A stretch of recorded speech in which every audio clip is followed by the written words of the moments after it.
श्री राम जय जय राम।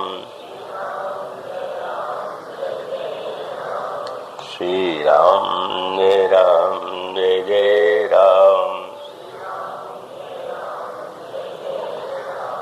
श्री राम जय जय राम। श्री राम जय जय राम। बोलिए सियावर रामचंद्र महाराज की। ओम मंगलमूर्ते नमः। गणाधिपतये नमः। वर्णानामृत संहानां रसानां छन्दसामपि मंगलानां च कर्तारौ वन्दे वाणी विनायकौ। शान्तं शाश्वतमप्रमेय मनघं निर्वाण शान्तिप्रदं ब्रह्मा शम्भु फणीन्द्रसेव्यमनिशं वेदान्तविद्यं विभुं रामाख्यं जगदीश्वरं सुरगुरुं मायामनुष्यं हरिं वन्देऽहं करुणाकरं रघुवरं भूपालचूडामणिं रक्ताम्भोजजलाभिरामनयनं पीताम्बरालङ्कृतं श्यामङ्गं द्विभुजं प्रसन्नवदनं श्रीसीतया शोभितं कारुण्यामृतसागरं प्रियगणैर्नत्रादिभिर्भावितं वन्दे विष्णुशिवादिसेव्यमनिशं भक्तेष्टसिद्धिप्रदं कोशलेन्द्रपदकञ्जमञ्जुलौ कोमलावजमहेशवन्दितौ जानकीकरसरोजलालितौ चिन्तकस्य मनोरङ्गसंज्ञनौ वन्दे विदेहतनया पदपुण्डरीकं कैशोरसौरभ समाहितयोगिचित्तं हन्तुं त्रितापमनिशं मुनिहंससेव्यं सन्मानसालिपरिपीतपरागपुण्यम् अतुलितबलधामं हेमशैलावदेहं धनुजवनकृसारं ज्ञाननामग्रगण्यं सकलगुणनिधानं वानराणामधीशं रघुपतिप्रियभक्तं वातजातं नमामि। यत्र यत्र रघुनाथकीर्तनं तत्र तत्र कृतमस्तकाञ्जलिं बाष्पवारि परिपूर्णलोचनं मारुतिं नमत राक्षसान्तकम्।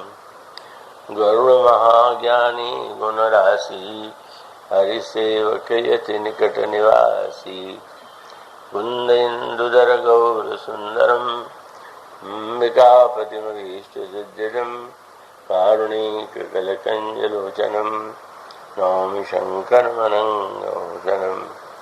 प्रभु समर्थ सर्वज्ञ शिव सकलकलागुणधाम योगज्ञानवैराग्यनिधि प्रणतकल्पतरुणाम् वंशीविभूषितकरान्नवनीरदाभात् पीताम्बरादरुणबिम्बफलादरुष्टात् पूर्णेन्दुसुन्दरमुखादरविन्दनेत्रात् कृष्णात् परं किमपि तत्त्वमहं न जाने। श्रीगुरुचरणसरोजरज निजमनमुकुर सुधारि वर्णौ रघुवर विमल यशो जोदायक फलचारि। दासुदूत तुम तज कजराई राम हृदय धरि करहु उपाई।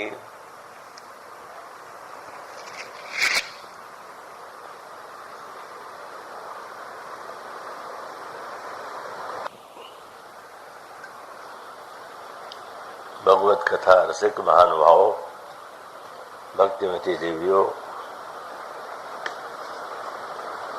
जनक नंदिनी की खोज में उनके अन्वेषण में जो तत्पर वानरों का समूह है, समुद्र के किनारे अत्यंत निराश मनस्थिति में बैठा हुआ। एक मास की जो अवधि सुग्रीव के द्वारा दी गई थी वह व्यतीत हो गई है। जनक नंदिनी सीता का कोई समाचार मिला नहीं, और फिर आगे वे जहां वे बैठे हुए थे वहां तो एक विशाल समुद्र लहरा रहा था। तो स्वाभाविक रूप से लगने लगा कि ऐसा लगता है कि हमें उनकी प्राप्ति या उनका दर्शन नहीं हो सकेगा। और तब वो एक मनस्थिति आती है कि ऐसे जीवन को रख कर के क्या करना है, हम इसका त्याग कर दें।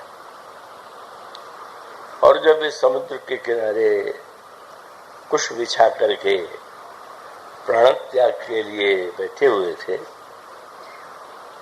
तो उस समय एक स्वर सुनाई पड़ा। पास में एक पर्वत की गुफा थी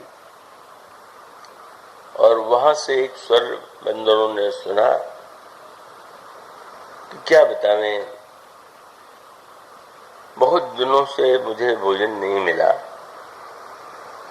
और मैं भूखा मर रहा हूं,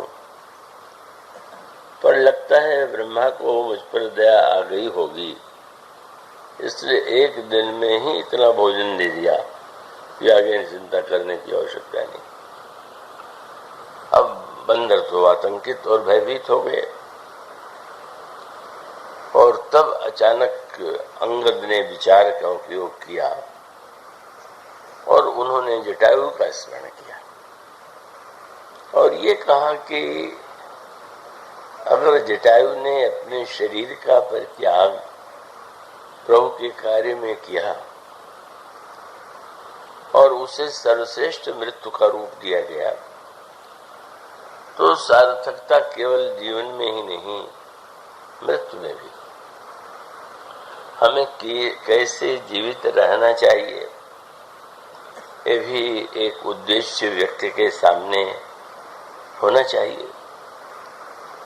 मृत्यु के संबंध में व्यक्ति निर्णय करने में स्वतंत्र नहीं दिखाई देता। तो ऐसी स्थिति में जब, क्योंकि व्यक्ति आगे के विषय में जीवन में कोई योजना बना सकता है, लेकिन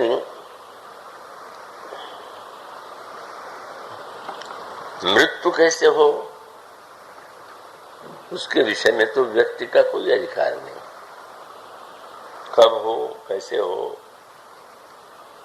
तो इसलिए बहुधा भक्तों ने यह भी निवेदन किया, यह तो कहा जाता है कि मृत्यु के समय भगवान के नाम का स्मरण करने से, शरीर का त्याग करने से व्यक्ति की मुक्ति हो जाती है। गीता में भी भगवान कहते हैं ओम के रूप में जो एक अक्षर ब्रह्म है, उसका स्मरण करते हुए जो शरीर का त्याग करता है, वो व्यक्ति मुक्त हो जाता है। और उस भक्त ने कहा कि महाराज क्या ये भी संभव है क्या? इसलिए उस भक्त ने भगवान से यही निवेदन किया कि आप ऐसी कृपा कीजिए कि इस समय ही मुझे आपका स्मरण बना रहे, क्योंकि प्राण प्रयाण के समय कंठ कफ वात पित्त से अवरुद्ध भी हो जाता है। तो प्राण प्रयाण समय कफ वात पित्तेर कंठावरोधन विधौ स्वर्णम कुटस्ते। वह भगवान अपने चरण कमलों में हमारे मन को आप बसा लीजिए। मृत्यु के समय हम क्या कर सकते हैं? और इसीलिए बाली के प्रसंग में बाली ने स्वयं प्रभु से कहा कि अभ्यास तो भक्त लोग करते हैं कि अंतिम क्षण में भगवान का नाम मुख से निकले लेकिन कभी कभी जीवन भर अभ्यास करने पर भी अंतिम समय में वो नाम नहीं निकल पाता। जन्म जन्म मुनि जितन कराही और अंत राम कही आवत नहीं। पढ़ के कईयों को बड़ा अटपटा लगता है, पर ये सत्य है। यह आवश्यक नहीं है कि योग्य जीवन भर जप करने वाला व्यक्ति जो है अपने मृत्यु के समय भी नाम का स्मरण करे। इसका अर्थ अभ्यास का विरोध नहीं। इसका तात्पर्य यही है कि वस्तुतः व्यक्ति का साधन पक्ष तो यह है कि वो यत्न करता है, अभ्यास करता है, लेकिन अगर वह यह मिथ्या गर्व पाल ले कि अंतिम क्षण में भी भगवान की स्मृति बनी रहेगी, तो शायद कभी कभी उसका ठीक उल्टा हो जाता है। तो इसलिए अगर कोई ऐसा योग हो, जैसा कि बंदरों ने देखा कि यह तो हमें मृत्यु वर्ण करने की स्वतंत्रता है, हम अकस्मात नहीं मरने जा रहे, हम एक लक्ष्य के लिए चले और वो लक्ष्य पूरा नहीं हुआ और हम अपना शरीर विसर्जित कर देते हैं, तो ये तो उपयुक्त मार्ग है। तो जीवन और मृत्यु दोनों के संदर्भ में स्वयं जीवन का संदेश स्वयं प्रभा ने दिया और मृत्यु के संदेश के माध्यम से जो संदेश दिया गया वह संपाति है। तो संपाति और स्वयं प्रभा दोनों दो गुफाओं में निवास करते हैं और ये दो गुफाएं जो हैं, उसका अभिप्राय ये है कि एक और आप जब किसी पर्वत को देखें तो उसकी विशालता सामने होगी, पर उस पर्वत में ही कहीं भीतर क्या है इसका परिचय तब प्राप्त होता है जब व्यक्ति यह देखे कि यार यहाँ तो एक गुफा है। और गुफा को लेकर के इस देश में भी जो स्थूल रूप में भी अन्वेषण हुआ है, वो तो बड़े अनोखे चित्र भी मिले हैं, बड़े लंबे चौड़े स्थान भी मिले हैं। तो उसका अभिप्राय है गुफा माने जो बाहर से न दिखाई दे पर जो भीतर हो। तो ऐसी स्थिति में दोनों स्थानों में एक संकेत है, लेकिन उल्टा है। स्वयं प्रभा भी गुफा में निवास करती है और संपाति भी निवास करता है, पर स्वयं प्रभा की गुफा में बंदर स्वयं प्रविष्ट हुए, पर ये जो संपाति जिस गुफा में है वहां बंदरों ने स्वतः प्रवेश नहीं किया। बहुत सुंदर संकेत। स्वयं प्रभा की गुफा जीवन की गुफा है, वहां जल भरा हुआ है, फल के वृक्ष लगे हुए हैं, जल को जीवन कहते हैं और प्यासे बंदरों को मानो जीवन मिला।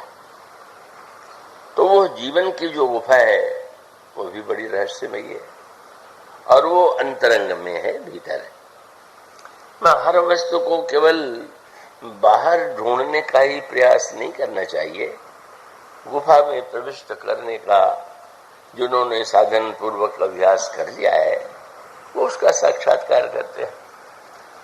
पर संपाति की गुफा जो है उसमें ये बंदर स्वयं प्रविष्ट नहीं हुए। क्यों? संपाति का स्वर मृत्यु का स्वर लगा, तो जीवन की गुफा में तो व्यक्ति बैठना चाहता है, पर मृत्यु की गुफा में कौन चाहेगा कि हम स्वयं बैठ जाए। मृत्यु से इतना भय लगता है व्यक्ति को। पर उस जीवन के स्वर में तो बहुत बड़ा संदेश होता ही है, पर जो मृत्यु की गुफा है उसका जो स्वर होता है, उसमें जो संदेश होता है, उस संदेश को जो व्यक्ति समझ लेता है और जीवन में उतार लेता है वो धन्य हो जाता है। अंगद का तात्पर्य था कि गिरिराज जी ने उचित अवसर पर अपने शरीर का एक लक्ष्य के लिए बलिदान कर दिया, और हम अगर वो गिरिराज जी भी वो भी तो असफल हो गए थे, वो भी तो सीता जी को नहीं बचा पाए थे, लेकिन फिर भी धन्य हो गए। तो हम भले ही जनक नंदिनी सीता को नहीं खोज पाए, लेकिन हम ये मान करके चलेंगे कि हमारा जीवन अव्यर्थ है। इस विचार का परिणाम ये हुआ कि मृत्यु की गुफा जो प्रतीत हो रही थी, उसमें रहने वाले संपाति ने आकर के बंदरों को बड़ा ही दिव्य उपदेश दिया। उसी की चर्चा पिछले 2-3 दिनों से आपके सामने हो रही। संपाति ने बंदरों से कहा कि आप जीवन में बस 4 शब्दों और वाक्यों के महत्व को समझ लीजिए। और उसके जो संपाति का स्वर था वो केवल बंदरों के लिए नहीं था। ये जो बंधन है आध्यात्मिक अर्थों में मोक्ष के नाना प्रकार के साधन है। मैंने पत्रिका में गोस्वामी जी यही कहते हैं, कैवल्य साधन अखिल भाव मरकट खटक। तो इसका अभिप्राय कि साधक के लिए, जिन लोगों के जीवन में कोई विशेष लक्ष्य नहीं है, साधना नहीं है, जो जीवन में बस जी ले इतना ही यथेष्ट मान के संतुष्ट है, उनके लिए ये वाक्य उपयोगी नहीं लग सकते। लेकिन अगर कोई लक्ष्य लेकर के चला है तो उसके लिए ये वाक्य बड़े ही प्रेरक है। और वो 4 वाक्य था दासदूत। एक तो आप इसको मत भूलिए कि आप किसके दूत हैं, और दूसरा वाक्य था कि आप अपने मन में आई हुई कायरता को छोड़ दीजिए, और तीसरा शब्द था भगवान को हृदय में धारण कीजिए, और चौथा वाक्य था हृदय में धारण करके उपाय कीजिए। मानो इन 4 वाक्यों में ही साधना का, पुरुषार्थ का, कृपा का सारा सामंजस्य छिपा हुआ है। तो कल दूत की बात प्रारंभ की गई थी। तो नए लोग आते हैं, इसलिए थोड़ा पहले से पृष्ठभूमि बतानी पड़ती है। तो ये जो रामदूत शब्द है, सुना सबने। सत्संग में अनेक लोग जाते हैं, सुनते भी नित्य हैं, पर सुनने के बाद जीवन में उसको सही अर्थों में ग्रहण करने वाले बहुत विरले व्यक्ति होते हैं। इसलिए श्रोताओं के अनेक रूप हैं। श्रोता त्रिविध समाजपुर ग्राम नगर दुहकूल। श्रोता भी 3 प्रकार के होते हैं। तो सर्वश्रेष्ठ श्रोता यहाँ पर बंदरों में कौन है? जो अपने लक्ष्य तक पहुंचने में सफल हुए, जो धन्य हुए, जिन्हें प्रभु ने आशीर्वाद दिया, वो हनुमान जी। और कोई बंदर उन वाक्यों को सुन के भी उतार नहीं पाया। पर हनुमान जी का चरित्र क्या है? हनुमान जी की भूमिका क्या है? कि वे श्री राम के दूत, और दूत की भूमिका, और विशेष रूप से वह भूमिका बहुत जटिल तब हो जाती है कि जैसे कोई लिखा हुआ भाषण पढ़ना हो तो आप पढ़ दीजिए, या कोई रटा हुआ भाषण देना हो तो आप उसे दे दीजिए। कई लोग बिल्कुल रटे हुए रहते हैं, कई लोग लिखे हुए रहते हैं। लेकिन भगवान ने जहां पर यह आदेश दिया हो, और इस कार्य को प्रभु ने इतना कठिन समझा, इतना गुरुतर माना, कि भगवान ने श्री हनुमान जी को ही इस कार्य के लिए चुना। और प्रभु ने उनको, गोस्वामी जी ने जो शब्द चुने, जिसकी चर्चा कल कथा के अंत में चल रही थी, जब सारे बंदर यात्रा के लिए चले, और उन बंदरों में भी सबसे पीछे हनुमान जी ने प्रभु के चरणों में प्रणाम किया, और वो पास भी उन्होंने आने की चेष्टा नहीं की। तो प्रभु ने जान काज प्रभु निकट बुलावा, हनुमान जी को पास में बुला लिया, और आपके कर कमलों, आपके हाथ में जो मुद्रिका है वो आपने हनुमान जी को दे दिया।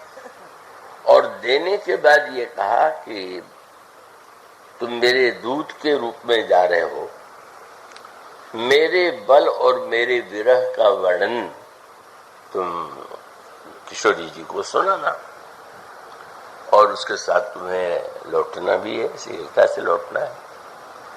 तो वाक्य तो बहुत थोड़े से कहे गए, कही बल विरह वेगी तुम आयो, लेकिन उसको कैसे किया जाता है, और उस समय उस संदर्भ में जहां पर भगवान का संदेश देना हो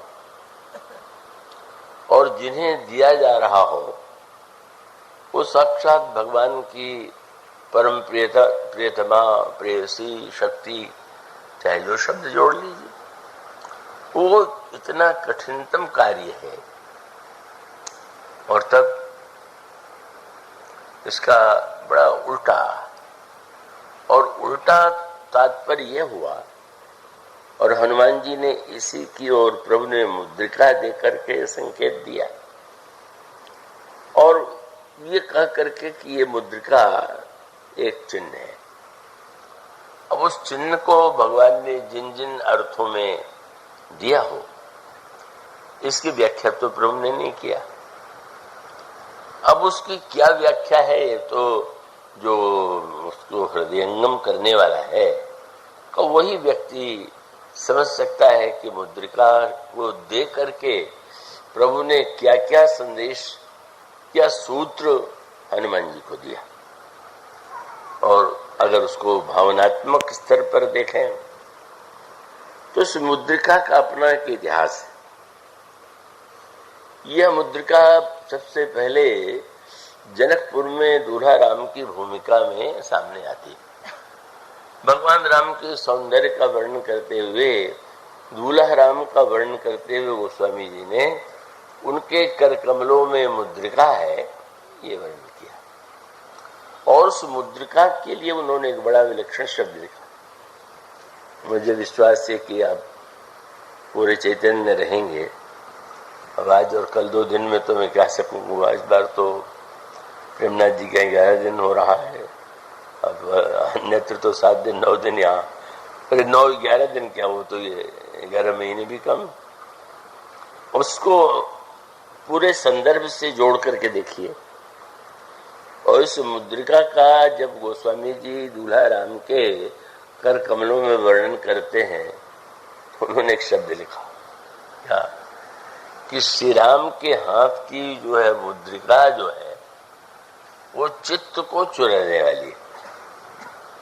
कर मुद्रिका चोरी चित्त ले, तो वे हृदय चुरा लेना और प्रेम, ये सब शब्द तो लोग प्रयोग करते रहते हैं, पर यह मुद्रिका चित्त को चुरा लेती है, इसका क्या तात्पर्य।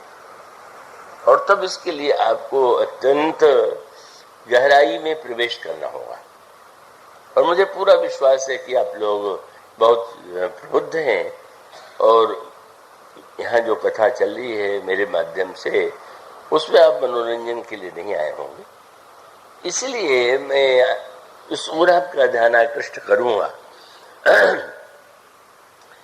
कि व्यक्ति के जीवन में जो अंतरंग उसका एक रूप है, और उसका विभाजन 4 नामों से किया गया,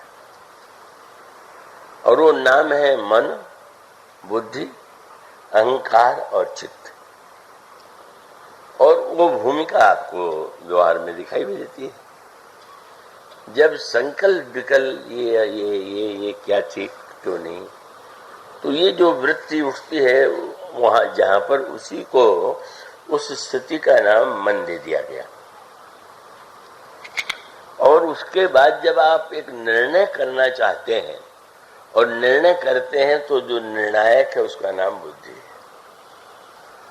और उसके बाद क्रियान्वित करके जो अपने आप को करने वाला मानता है, मैंने ऐसा सोचा और मैंने ऐसा किया, वही अहंकार है। तो मन, बुद्धि और अहंकार के साथ साथ इन तीनों को तो आप प्रत्यक्ष जीवन में देखते ही हैं। आपके मन में विविध प्रकार के दृश्य वृत्ति आती रहती है, बुद्धि का भी प्रयोग आप करते रहते हैं। अहंकार तो हर क्षण जीवन में साथ लगे हुआ है, लेकिन इनके पीछे एक और है। आप कृपा करके पूरी तरह से, इसी के लिए भगवान कहते हैं कथा में केवल मन से मत सुनो। मन से तो केवल विषय ही सुनता है, क्योंकि उसको मनोरंजन चाहिए। तो विषय ने कहा पूरी मन हरि गुण ग्रामा श्रवण सुखद अरु मन अभिरामा। चलो भाई, कुछ आनंद आ जाएगा, कुछ मनोरंजन हो जाएगा। तो मन से सुनने वाला विषय है, और उसके लिए भगवान की कथा में और संसार की गाथा में कोई अंतर नहीं। इस मनोरंजन में भी आनंद ले, दूसरे में भी ले ले। जैसे भौरा जो है कभी फूल पर बैठ जाए, कभी नली पर बैठ जाए, पर साधक वह है कि जो मन के साथ साथ बुद्धि का प्रयोग करता है।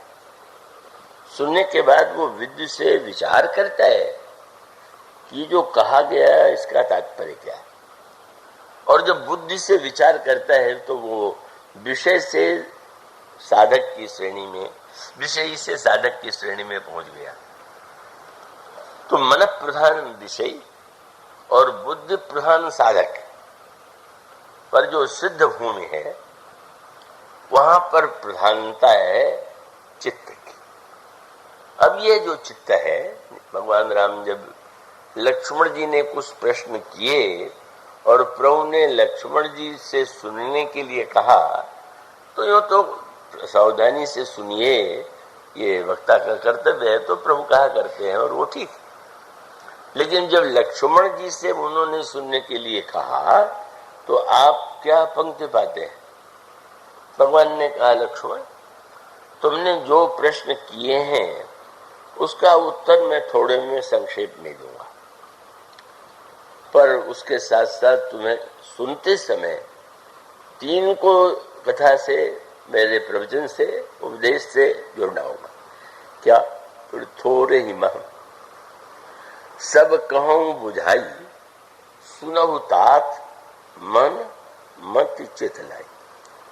मन लगाकर, बुद्धि लगा करके, चित्त लगा करके। ये चित्त कौन है? जब आप जागृत अवस्था में होते हैं तो बुद्धि का उपयोग करते हैं, ठीक ही करना चाहिए।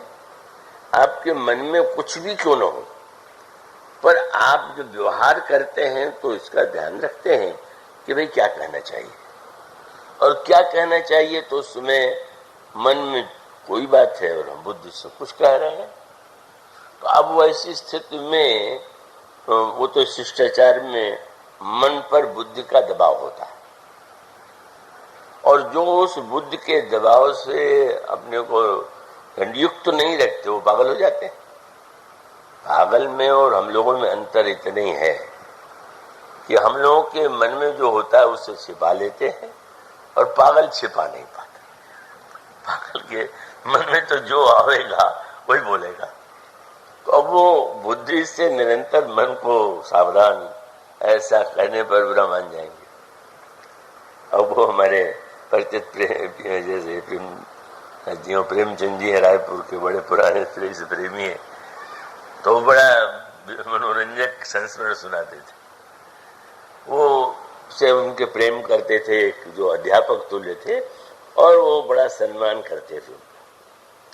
तो एक दिन अब वो उनको लगा कि कुछ हम अपने यहाँ से प्रेम चंद्र को खिलाएं, तो एक विशेष प्रकार का स्वादिष्ट पराठा वो बना करके ले गए और कहा कि तुम इसको चखना।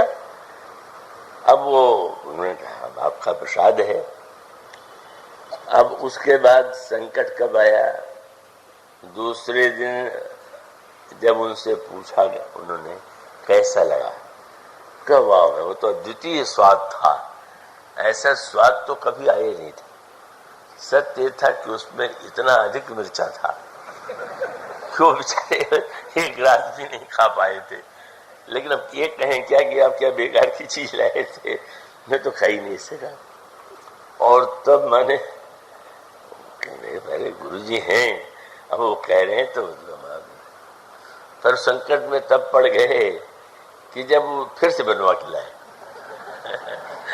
और बनवा करके लाने के बाद जब उन्होंने ये प्रस्ताव किया कि मेरे सामने खाओ, अब क्या करें? तो उन्होंने कहा जरा मैं पूजन मैंने किया है, बिना स्नान पूजन के मैं नहीं लेता हूँ, तो मैं ले लूंगा पर बाद में। यही लाचारी है, आपके मन में न जाने क्या कुछ बात है पर वो आप कह नहीं पाते। बुद्धि का शासन, तो जागृत अवस्था में आपके ऊपर बुद्धि का शासन होता है, और जो सपना होता है उसमें आपके ऊपर बुद्धि का शासन नहीं होता। जो सपने आते हैं वो बुद्धि संगत नहीं होते, वो जो कुछ होता है उसकी बुद्धि से व्याख्या नहीं होगी। और उसका अभिप्राय है कि उस समय दिन भर जो मन दबाया गया है, जब वो अपनी सृष्टि बाहर के संसार में तो लोगों से व्यवहार करना पड़ता है, और सपना तो व्यक्ति के अपने ही मन का बनाया वो संसार है। तो वो चाहे जो कुछ कहना होता है, जो करना होता है, वो बुद्धि निष्के स्थान पर मन का ही प्रयोग करता है। और जब आप सो करके उठते हैं, जिसको सुषुप्ति कहते हैं, जागृत अवस्था में मन, जागृत अवस्था में बुद्धि, स्वप्न में मन और सुषुप्ति में अहंकार। क्योंकि अब कुछ नहीं है तो आपके मुंह से ही निकलेगा या मैं बड़े सुख से सोया। इस तरह से इन तीनों का जो खेल है नित्य हमारे आपके जीवन में होता है, मन, बुद्धि और अहंकार का। लेकिन इसके पीछे जो है उसका नाम चित्त है, और ये जो चित्त है ये सामने नहीं दिखाई देता, पर जितना कुछ मन में आता है, जो बुद्धि में आता है, जो अहंकार की भाषा है, सबके पीछे वो चित्त ही होता है। और इसलिए योगी जब साधना करता है तो आप में से जिन्होंने पातंजलि योग दर्शन पढ़ा हो, उसमें योग की क्या व्याख्या? योग माने तो कहते हैं योगश्चित्त वृत्ति निरोध है। हमारी चित्त वृत्तियों का जब निरोध हो जाए तो योग है। और उसका अभिप्राय कि ये सारा खेल चित्त का है, और चित्त का खेल इसलिए है कि ये जितना आपका व्यवहार है आपको लगता है कि आप कर रहे हैं, पर चित्त के प्रेरणा से। और चित्त में होता क्या है कि जो आपके पूर्व जन्मों के संस्कार हैं वो चित्त में। अब वो जब आप कोई निर्णय करते हैं बुद्धि से, तो आप बुद्धि से थोड़ी करते हैं। आपके संस्कारों में पहले से जो धारणाएं हैं, आप हिंदू हैं, मुसलमान हैं, ईसाई हैं, या जो जाति हैं या जो समाज है, अब जो आपके चित्त में वो संस्कार है आप उसके अनुकूल वो सही समझते हैं। तो ये जो चित्त है यही सबसे कठिन है इसका, क्योंकि ये बाहर तो दिखाई नहीं दे रहा।